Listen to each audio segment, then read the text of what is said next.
மட்டுமே பெரிதாக கண்மூடித்தனமா நம்புனா, இப்ப யார் எத பத்தியும் கவலை கிடையாது. அந்த செயல பத்தி அதுலருந்து எப்படி எந்த அனுபவமோ அத பத்திலாம் கவலை கிடையாது. தம் மேல ஒரு அதீதமா ஒரு என்னால எல்லாம் முடியும். ஒரு ஆர்வ கோளாறு இருக்காங்க பாத்தியா? அவங்களுக்கான குரலாவும் சொல்லியிருக்காரு.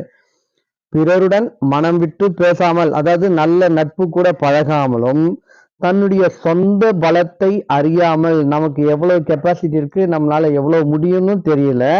தன்னை மட்டுமே ஒரு பெருசா ஒரு இமேஜின் பண்ணிக்குது. என்னால எல்லாம் முடியும், எல்லாம் சாதிக்க முடியும் அப்படின்னு நினைக்கிறவங்க, விரைவில் கெட்டு அழிவார்கள்.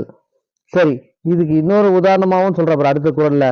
மயில் தோகைதானே மென்மையானது என்று அளவுக்கு அதிகமாக வண்டியில் ஏத்துனா என்ன ஆகும்? அந்த வண்டியோட அச்சாணி முறிஞ்சு போயிடும். என்னால எல்லாம் முடியும். இது சின்ன விஷயம் தான், ஒண்ணுமே கிடையாதுன்னு அப்படின்னு நம்ம இஷ்டத்துக்கு